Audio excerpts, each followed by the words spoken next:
Good morning. The topic which we are going to see today is self concept. So, self concept is nothing but if a question or if anybody is asking you, who are you? Then what will be your answer? So, it means that what you think about yourself. So, say, for example, when you are standing in front of the mirror, what do you think of yourself? So if you are seeing that I am angry, I am kindness, I am helpful, likewise, so it will depict some of the behaviors of what we are thinking about us. So that's what we are going to see it in self concept. So the outline for this is, first we'll see what is the definition of self concept, and what are the six specific domains which is related to self concept, and what are the three different parts of self concept, what are the characteristics, what are the common symbols of self, and what are few examples of positive self concept and negative self concept. So a question arises, why we should study this self concept as such. See, it tells about what you think about yourself. So what is the self awareness, positive self awareness you are having? See, we'll be thinking about your behavior, and when others perceive our behavior, sometimes it might be totally different. See, when you are looking at a person, you might be thinking that. That person is a very mild person. So when you are interacting with that person, it will be not the same. So totally what we are viewing and what the other person exhibit will be totally different. For example, to see yourself honestly and to like or at least accept yourself, what do you think about yourself, it matters. So by studying this self concept, it will enhance you to find out sometimes some we'll be having a lot of internal barriers. So how we can break that barriers and how we can come out as a shining star in your life. For example, if anybody is asking you to do that work, immediately your mind will say that I can, I can't. So these are the two answers you'll be getting immediately in your mind. I can means that you'll be not having any barriers, whereas if you are thinking that I can't, so you'll be having some sort of barriers. So you have to break all those barriers, and you should come out in your life. So that is the main purpose of studying the self concept itself. So to look into what is the definition for self concept as such, is self concept is generally a thought of individual perceptions of our behavior. So perceptions in the sense what you think about yourself. So sometimes you might be thinking that I am a very kind hearted person. So but others will be not perceiving the same. So it will tell about what sort of behavior, what is the abilities a person possesses, and what is the unique characteristics of that person. So it is like a mental picture of who you are as a person. For example, you'll be having certain beliefs like I am a good friend, but she is not a good friend to me. I am a very kind person, but he is not she is not a kind person to me. So that this sort of beliefs you might be developing about yourself. But when you're looking into every individual will be having their own unique characteristics, unique behavior, and unique abilities. So this you have to think in terms. So there are six specific domains that are related to self concept. One is social. Social is nothing but how we are interacting with the society as such. So say for example, you will be looking at you'll be traveling in a train, and along with you there will be some other persons who will be traveling in the train also. So some of the persons, you could have seen some of the persons, those persons will be interacting with everybody, and they'll be asking where you are going, what sort of work you are doing, or things of that sort, and they'll be mingling with the person. There are certain persons, even if you are asking questions, they'll be very reluctant to answer those questions also. So you could have seen some of the persons who will be having the ability to interact with the others very easily, very hard, and very tough sometimes also. So first one is social. Number two is competence. So competence is nothing but what are the basic skills you are developing as such in order to meet the basic needs of your life, to meet out the basic needs. Say for example, as a childhood, if you are playing with some toys, and the same if another child in your same street is trying to play with the same toy, what will happen? Sometimes you will give, sometimes you will not give, sometimes you will make that person not to touch that toy itself. So it means that you are developing some sort of competence in order to possess things for yourself. When you are growing up, you will be knowing that what sort of skills which is essential for each and every situation. Say when you are going for school, you have to develop the skills of memory, to study well, or you should develop the good handwriting. So this is nothing but the competency skills which you are developing in your school days. After going to college, you might be developing some sort of competency skills, and when you are looking into the workplace also, you will develop certain skills. So this situation will make you to develop the competency skills as such. And next one is affect. So affect is nothing but what sort of emotional states you are having. So there normally you have to analyze or think what the emotional states of others, and based upon that you have to react. So it means that what is the affection you are going to have with your peer group. So affect is nothing but the awareness of emotional states. And next one is the physical. So physical is nothing but feelings about looks, health, physical condition, and overall appearance. See, when you are going for a function, you will dress up in such a way that you look smart, or you look fair, etc. So likewise, you might be looking after your health also, in terms of the food what you are having, the snacks or the other items what you are having it for yourself. So sometimes you might be giving much importance to the health, physical condition, and definitely you have to look into the overall appearance of the person. And the next one is academic. Academic is nothing but what is the success or failure which you had got in your school will be reflecting in the college days, and as well as in your workplace also. And the last one is family. So family is nothing but how you are well versed in interacting with your family unit. So sometimes you will be not be aloof when you are having a get together in your family. So you will interact, and you will have merry time with the family members. So these are the six specific domains related to self concept. One is social, number two competence, number three affect, number four physical, number five academic, and number six family. Next, coming to this three different parts of self concept. So the three different parts are self image, self esteem, self ideal self.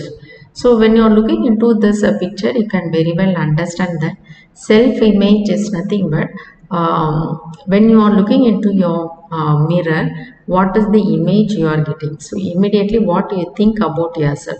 So normally we'll see that okay, I'm looking good today, I'm not looking good today. So these are the areas which I had improved in the further. Likewise, so self-esteem is nothing but what you are thinking, and ideal self, what you want to be in your life. So we'll look into what is mean by self-image, self-esteem, and ideal self.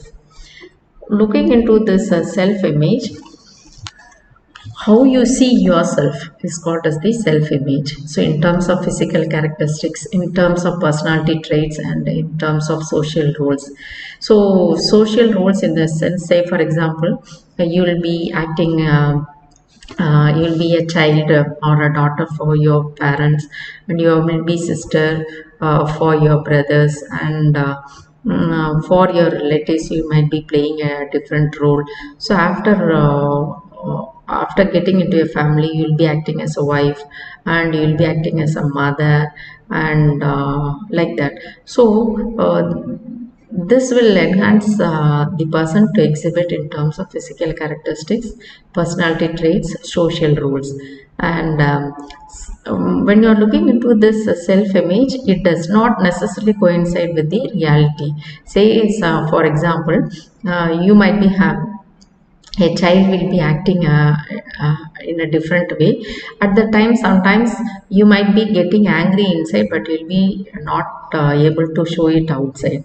So you will educate this child what to do and what not to do. So self image does not necessarily coincide with the reality. And others may perceive that you are, see, when you are looking into looking at a person for the first time, you might be seeing that he is she is very pleasant, and she is a kind hearted person. Likewise, so when you are interacting with the person, it might not be the same. So the perception what you are having, or by looking at the others, will be not the same when you are going to interact with the others. So self image is nothing but how you see yourself. So whether you see yourself as intelligent person, or a person can do anything at any situations, or a person as a hard working, or smiling beauty. Likewise, so first one is the self image, and number two is self esteem. Self esteem is nothing but how much you value yourself. See, if anybody is asking you what is the value of yours, so immediately, if you are a positive person, I'll say that I am very much value to my family, I am very much value to my peer group, or I am very much value to my the play to my friends, etc. Sometimes if you are asking a person who is having negative self-esteem, and that person will say that I am a useless fellow, I am not value to anybody. Likewise, so self-esteem is nothing but how much you value yourself. See, when you are looking into this picture which is given in the right side, a cat is seeing himself in a mirror. So when you are looking into this, the picture depicted in the mirror is totally different from the picture what it is outside the mirror. So likewise, you might be having so much value within yourself. So it all depends upon that how you are valuing yourself. So it depends upon how we are comparing ourselves to others, and how others respond to us. So normally we'll say that we'll be having lot of comparison with our peer group. Say for example, in our school days, we'll have comparison with our classmates, schoolmates, and when you are going to college also, you'll be having lot of comparison with your classmates, college mates. And when you are living in a society, living in a family, you'll have lot of comparison with the relatives, or the members within your family itself. So if you value yourself to a greater extent, then we can say that a person will have a lot of positive self-esteem. And when you value yourself as a low, then you'll have a low self-esteem. So it all depends upon that how you are responding positively to different situations. So the one is self-image, number two self-esteem, and number three is ideal self. Ideal self is nothing but how you wish you could be. See, you'll be having a dream, and you will always think about that. I want to be such like that person. So, in other words, we'll be having that. We'll be admiring others, and we'll be putting ourselves in others' characters, and we'll see that I want to be like that person. So, in many cases, we see ourselves and how we would like to see ourselves do not quite match up. So you have to look into what sort of behavior you are possessing, and based upon that, what you want to be, how you wish to be. So in that case, you can go for changing your thoughts, behavior, beliefs, perceptions, etc. So these are the three different parts of a self concept. One is self image, number two, self esteem, and number three, ideal self.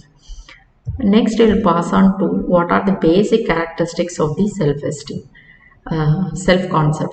So, self concept is nothing but it displays uniquely with each person. So, the behavior possessed by one person cannot be the same when compared to the other person. So, that's why we can say that every person will possess a unique characteristics, unique behavior, etc. And the person, when he or she is going to exhibit this behavior, it varies from very positive to very negative also. And this self concept carries emotional, intellectual, and functional dimensions. Emotional in the sense, say when anybody is teasing you, what sort of behavior, emotional behavior you have. Sometimes we might be avoiding that situation. Sometimes you will be having fight with that person, or sometimes you will call that person, and you will want that person not to do like that. So it is called as the emotional and intellectual. Sometimes you might be handling this situation through intellectual way also, and the functional dimensions, and it will changes with the context of also. So the situation where we are put in will be not the same. So the situation varies, as such the behavior of the individual varies also. So we cannot say that the self concept which was learned or imbibed with the individual over a period of time. So it will have a lot of changes from time to time also. We cannot say that the behavior will be a standard behavior of a person. So the behavior varies or changes according to the situation. So that's why we are saying that it changes over time, and definitely it will try to influence the individual's life also. So what sort of value you are giving to yourself, so what you think about yourself matters a lot. So these are the basic characteristics of self concept. And there are three different stages where we can go for developing the self concept. One is early childhood, number two, middle childhood, and number three, adolescence. So when you're looking into this early childhood, it comprises from the child born to this world 2 till 6 years old.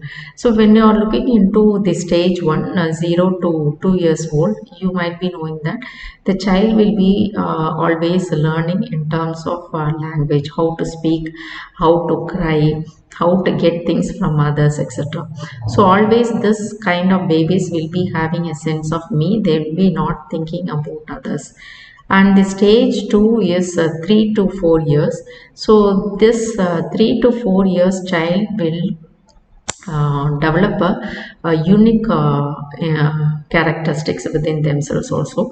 So they sometimes they'll be adamant, sometimes they'll be very sharing with others, sometimes they'll be always like to be independent because they'll be able to walk, run, etc.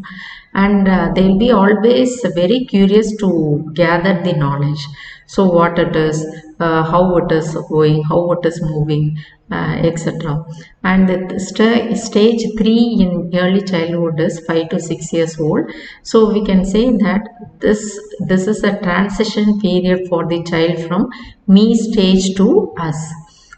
So in early childhood, it comprises of 3 stages. Stage 1, 0 to 2 years.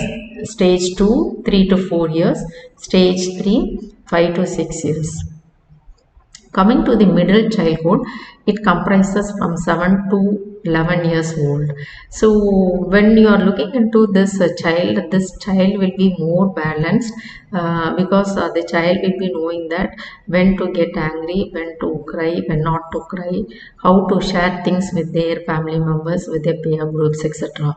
So the child will be developing the ideal and real self, because they cannot act, um, uh, they cannot cheat others, etc. So they'll be knowing all those things, and the descriptions of competencies instead of specific behaviors. So they'll be learning such kind of behaviors which are appreciated by others and which are not appreciated by others. So this in this stage we can say that a lot of development of self personal sense of self will take place. And the number 3 is adolescence. The adolescence is nothing but it starts from age 12 and lasts till 18 age of years. So they'll be always having lot of comparison with others in terms of behavior, in terms of learning, in terms of acquiring knowledge, etc. So this kind of children, they'll be liking to have lot of enjoyment, greater freedom and independence. They want to be an independent child, and they will engage in increasingly competitive activities. Same, this will be lasting till days of school days. So here we can say that the children will be developing lot of competitive activities, and uh, and when you're looking into this, they'll be trying to freeze such kind of behaviors. So if behaviors is not accepted by others, they'll be going for changing it, and they'll be changing the concept also. So these are the 3 stages of a self concept. One is early childhood, middle childhood, and adolescence. Coming to the common symbols of self, so there are certain ways how we are depicting our behavior, how it is matching with our behavior. So when you're looking into the behavior, or when you're looking into a person, we'll say that there will be some sort of trademark among the individuals. So when a person will be very calm, a very quiet person, or a very talkative, or mingling with others, so like that. So in terms of clothing also, we can say that the way how the dress made by a person will depict the symbols of self concept. So qualities, autonomy, what is the desire for attention, identification, individuality, success, maturity, all this will combine together and will depict in terms of how the person dress. And sometimes we'll be having a lot of nicknames based upon their behaviors also, the way how a person speak. And when a person is getting age, the maturity level will be also growing up. So in such cases, the self concept will be always changing. And finally we can say that based upon the success of a person, we can define the self concept. So success depicts the popularity of the person, what is the leadership skills possessed by the person, what sort of education achievement he had achieved over a period of time, and based upon that what sort of occupation he is having, and what is the material possession he is having. Sometimes a person might be a branded person, so he might be liking to possess branded products rather than unbranded products. So some persons will be having lot of association with the club membership, how they are using their leisure time, and what is the reputation they are having. So these are the major common symbols of self. So I would like to give a few examples of self-concept. First, looking into positive self-concept. Say a person sees herself as an intelligent person. So this is also one of the positive self-concept. And sometimes a person might be considering himself as an important member in the community. A person sees herself as a excellent friend, and then a person might be thinking himself as a nurturing and caring person, and then a person thinking herself as a hardworking and a competent employee. So if a person is thinking, individual is thinking like that, then we can say that a person is having a positive self concept. And negative self concept, a person will say that I am stupid and slow, I am burden to this community, I am a terrible spouse and friend, I am an unapproachable person, I am a lazy person, I am an incompetent employee. So if a person is thinking himself or herself in such a way, we can say that a person is having a negative self concept. So this is what we had seen in this entire a chapter called self-concept. So we'll have a small recap of what we had seen. One is, first we had seen the definition for self-concept and what are the 6 specific domains related to self-concept, and then 3 different parts of self-concept, what are the characteristics and common symbols of self, and finally we had seen what are the examples of self concept in terms of positive and negative. So thank you for listening to this.